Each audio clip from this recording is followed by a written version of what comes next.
An attack on a particular planet seems to affect Jean-Luc Picard deeply in the upcoming Star Trek series.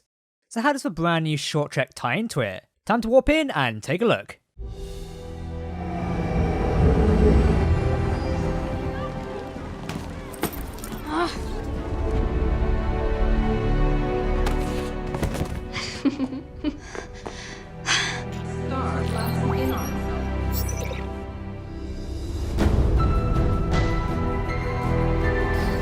This is an emergency alert.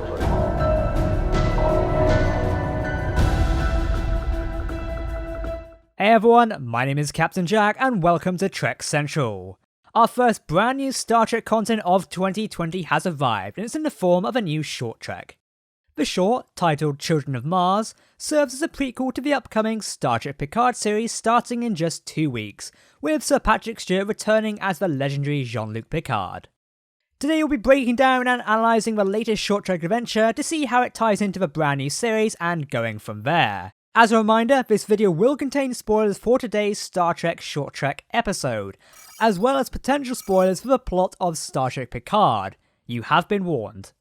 Sadly, there's still no word on when these short treks will be available to international viewers, but we'll keep you updated. Alright, let's warp into this. Children of Mars follows two 12-year-old classmates, Kima and Lil.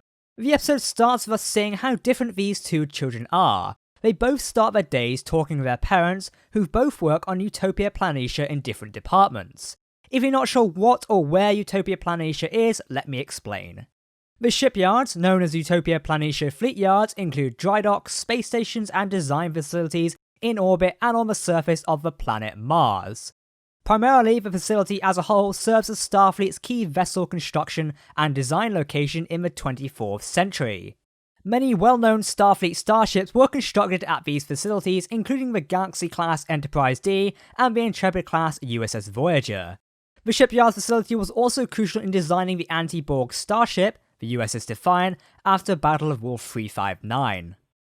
We actually have some Starfleet vessels being upgraded at the orbital dry docks. One thing to note, these starships seem the same class as we've seen throughout Star Trek Discovery Season 1 and 2.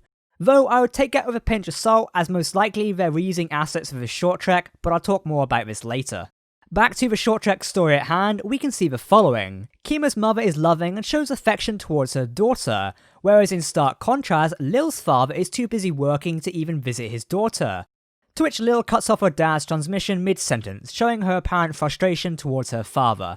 Most likely she's being sort of neglected in a way.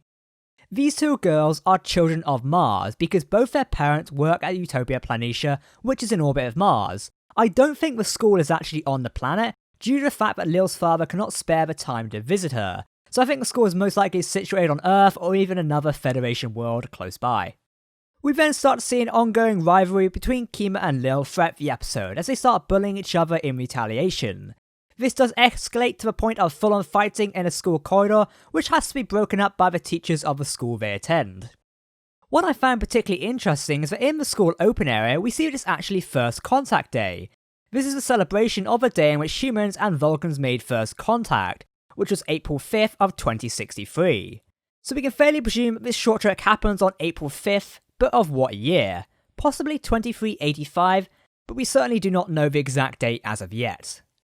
As I mentioned in the breakdown of this trailer for the short trek, one of the children's classes appears to be on stellar cartography. The teacher even mentions something about supernovas, and I do have to wonder if this is linking or at least referencing to the destruction of the planet Romulus. By this time frame, the destruction of Romulus hasn't technically happened just yet, or it might have. We're kind of in a weird sort of like timestamp without a specific year date, so we kind of need a date of the year to go ahead and make that assumption. Now moving on, the school principal, a Vulcan, cuts into the new shot, presiding over the school's open area and also looking at the two children who I imagine he's about to give a telling off to. The short trek appears to be calming down from a previous fight montage as the principal starts his walk towards the school girls. This is cut short when his administration device bleeps up with a warning notification. The apparent notification is enough to stop the man in his tracks, with his whole face shifting. Now, although the school principal is apparently a Vulcan, it almost seems that he has an emotional response to this news, and when you think about what happens next, it almost does make sense in the long run. A school assistant runs over to the man, reading the same notification as she goes, both sharing a look of shock and disbelief towards each other. she immediately reacts and goes to initiate the announcement to the school. The camera snaps back to Kima and Lil, who are sitting with their backs to one another, but both with screens above their head. The information screens snap on of images and an emergency alert of an apparent attack on the planet Mars. The broadcast states, "This is an emergency alert," while stills of the attack are shown on our screen. Our first big reveal now comes live with the news broadcast reading the following: "Rogue synth attack on Mars." We can see the same starships firing on Mars that were seen in the trailer for Starship Picard. More on this in a moment. Now the children are shocked and concerned what is going on, as any child would be during these circumstances.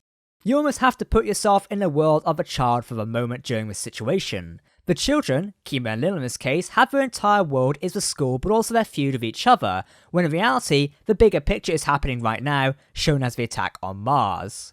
Further scenes are also shown on the emergency broadcast of the same type of workers trying to escape. It appears the attack on Mars by these rogue simps has also extended to the Utopia Planitia shipyards. The information screen also reads out, "Federation Task Force on the way to Mars at high warp, statement to be released soon." So we can see that the Federation is responding to the attack. This is an attack on a shipyard where most of the shipyards are either in repair, being built, or just being refit entirely, meaning the active starships at Mars are apparently in short supply. The staff and school children are all shocked at the news of the apparent attack, with little information to help them as they all look to the screens. We then get a shot of the Federation news broadcast on our screens with more information. It's estimated by the information screen that 3,000 are currently estimated dead following the attack by the rogue simps. Again, we'll talk more about the rogue simps later on, as we didn't really learn much about them from this short trek. We finally get a shot of this mysterious new starship attacking Mars. It's safe to presume this is a rogue simp starship, but there are also no details so far on what class of ship this is, or what exactly it is. There are quite few of this starship class flying around in space and apparently on the ground of Mars attacking the facilities. An extended shot shows about 11 attack craft above what I can presume is some sort of space installation, now badly damaged. Based on this image alone, the rogue synth faction most likely have about 20 to 30 of these attack craft that are dealing damage to the Federation's key shipyard. A further extended shot of the planet Mars reveals explosions all over the planetary body. Now this shot is very similar to the shot we see from Star Trek Picard, of Jean-Luc on a starship with explosions outside the window of the same planet of Mars. Though this is most likely a flashback in the series, and we'll have to see if these events really do haunt Picard. Following the Mars shot, we again see the two main characters, Kima and Lil, reacting to the attack on where their parents work. I think shocked easily sums it up, to be honest, rightly so. This is the location of your parents' work to attack, you'd also be shocked and concerned for their safety.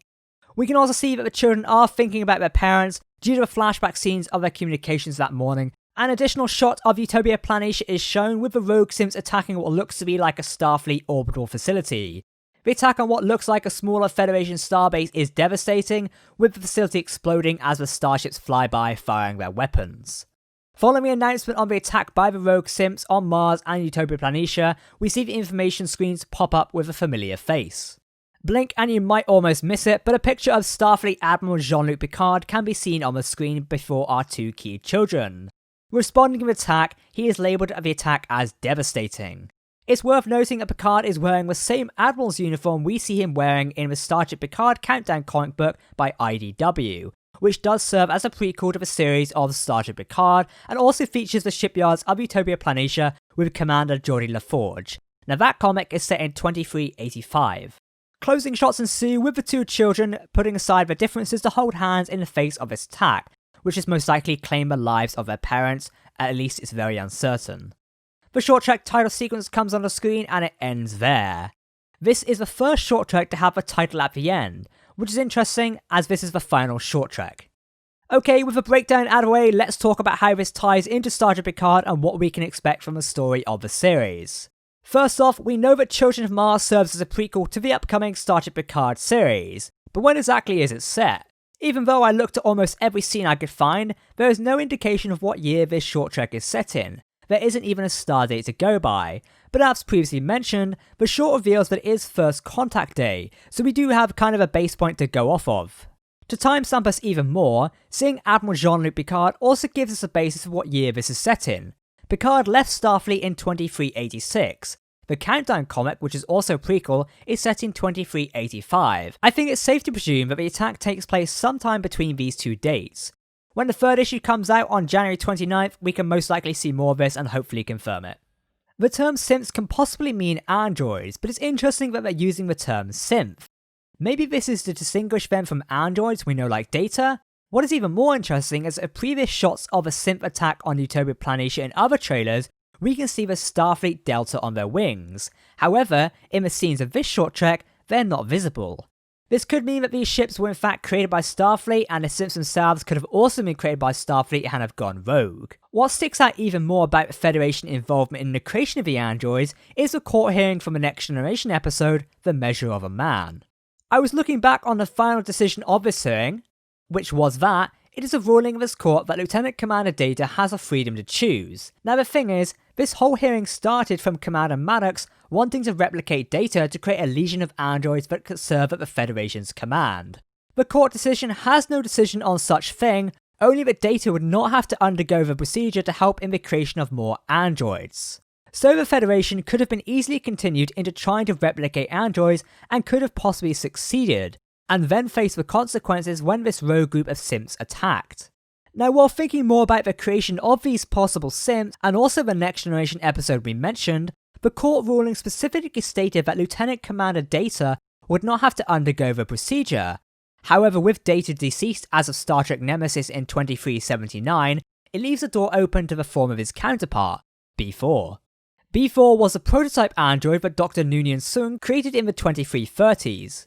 B4 was actually a failed prototype before the construction of Lore, and therefore lacked a positronic brain, nor was as sophisticated as his brothers Data and Lore. The theory that the Federation has been constructing some sort of android or synth has been around since we first saw the trailers for Picard. One of the Picard series' new main characters, Dr. Agnes Jurati, can be seen opening a closet with the parts of the android B4. As B4 isn't Data, this body could have easily been used for research into the aim to try and replicate, or at least a basic android. Then from there, they could have been trying to get to the same level of sophistication as Data and Lore. Dr. Jurati being involved in this could be very unique and could make her dynamic in the show very interesting, alongside Picard, who considered Data a very close friend. We also know from the trailers that we've seen androids before. They were labelled as F8, kind of like Fate, it's very on the nose there, and could possibly be either the same type of synths carried out this attack, or actually the synths themselves. The short trek shows that it is First Contact Day, as previously mentioned, a day of celebration throughout the Federation, but mainly on Earth. This is the day humanity took its first steps into interstellar affairs, and the day the Vulcans arrived and greeted the humans in First Contact. The fact the day celebrates a meeting of a new species is now marked with an apparent attack by an artificially created species is kind of ironic, don't you think? Look at it this way, if the Federation created these synths, turning on their creator on First Contact Day is almost a punch in the teeth to what the Federation and Starfleet stand for. Now let's talk about the actual attack here. The news broadcast mentions that the attack on the planet Mars, but also Utopia Planitia facility, which as mentioned, is a key part of Starfleet Starship operations. If the rogue synth faction wanted to effectively ground Starfleet, or at least set them back a few years, attacking a major shipyard is probably the right way to go about it. But also we have to think how they attacked so quickly. Any invading force, like Klingons or even Romulans before their little incident, would need to go through Federation space to make it to Mars to deal damage, but these synth attackers did not. We can presume this faction and their attack starships came from within effectively. If they were built by the Federation, they would be within Federation space and therefore have quick access to strike at Mars and its facilities. Here we see them cripple Utopia Planitia and most likely get away with it, though the news broadcast does mention that the Federation is sending a task force at high warp towards Mars. But did or would they intercept the faction and destroy them? Alright, so this short trek does tie in with Starship Picard, but how so? Well, obviously the main thing is the attack on Mars itself, with Jean-Luc even commenting on the attack as devastating. We can see from the trailers of Starship Picard that he is indeed haunted by the past in his own words. It's safe to assume that the attack on Mars is also haunting him, along with the death of Lieutenant Commander Data and the apparent destruction of Romulus. Geez, this man has a lot going on, let me just say that. Now we could possibly presume that Rogue Synth's attack on Mars are what drove Admiral Picard to leave Starfleet and retire to his vineyard on Earth. I take us back to the Next Generation episode we mentioned. Jean-Luc was always against the idea of the Federation using androids, specifically Data. If he was overruled in this case, it would make him think different about the Federation and Starfleet as a whole. especially when so many lives were lost from something he personally objected to. I think that would be enough to make anyone question their place in that organisation. Before I do move on, many of you might be aware of Picard's former crew member Geordi LaForge, who was last seen working at Utopia Planitia shipyards in 2385. As we mentioned before, the IDW prequel comic Starship Picard Countdown showed us that Commander LaForge was overseeing the Romulan relocation fleet being built in 2385. If the Mars facility is now attacked, where does that leave Geordi? But also, where does that leave the Romulan relocation fleet if that is also crippled? If it is, Starfleet and the Federation are in serious trouble. Without that fleet, the relocation of the Romulan people to save them from a supernova is going to take some time. There are certainly a lot of theories to go around. Let's now talk about the technical details. Regarding the production of Children of Mars, we've got some stuff for you. The short was directed by Mark Pellington, the same director who did the excellent short trek Q&A. The episode was written by Kirsten Beer, Jenny Lumet, and Alex Kurtzman himself. Kirsten and Alex are also writers and producers for Starship Picard, which makes sense as this is a direct tie-in to the new series, and Jenny Lumet is a producer and writer on Starship Discovery. Also, Kirsten Beer co-wrote the Picard prequel comic I mentioned earlier, so she has a firm grasp on the story of Picard at the moment. The music was composed by Jeff Russo, who did an excellent job with this short trek, conveying a lot of emotion through the music with very little dialogue that was spoken. The slow rendition of Heroes was particularly stunning and just added to the weight of the scenes taking place. Jeff Russo is doing the music for Starship Picard, so this is a great entry, and personally I cannot wait to hear the theme for Starship Picard and the rest of the soundtrack for the show. A few of you might have noticed, and I did mention earlier, about the reuse of assets in this short trek. We see the Discovery-era shuttle and also two Discovery types of starships, one being the Mage class and one being the 23rd century Federation tug. Don't worry, I really don't think there's much to dig into this scene, and most likely they're just reusing assets. Star Trek short treks are meant to be the test bed for directors and executives to experiment with the new format. While it's a shame we could not see modern starships from the 24th century being worked on, I would not massively look into it. Though if we start seeing Discovery starships in Starship Picard, then we might need to look into this further. The short trek now effectively leaves us with just 2 weeks of anticipation for Starship Picard. Luckily for some, it does premiere in Los Angeles, London and Berlin next week, with ourselves watching it as well. However, now we do need to wait for the Picard series to see everything and how it turns out. The door is open for what will find the state of the Federation and Starfleet in the upcoming series. The attack shows that the Federation is vulnerable and has crippled them to a degree. Are we going to see a more militarized Starfleet, or a xenophobic human species in the new series? We'll ultimately need to wait and see. Hopefully more details are revealed soon, and we really need to find out the extent of this attack and also what happened to our Commander LaForge. But that is all we have for today. Starship Picard will officially air in 2 weeks on January 23rd on CBS All Access and January 24th via Amazon Prime Video for international viewers. Make sure to tune in and watch. I have a good feeling it's going to be a fantastic series. That wraps up our analysis and breakdown of Children of Mars. If you have anything to add or discuss, make sure to mention it in the comment section below. If you want to keep up to date with all things Star Trek news, lore and more, then make sure to subscribe to Trek Central here on YouTube. You can also check out our website for brand new weekly articles, follow us on social media for daily updates, or join our community Discord server. For now, I've been Captain Jack, thank you for watching, and we'll see you next time.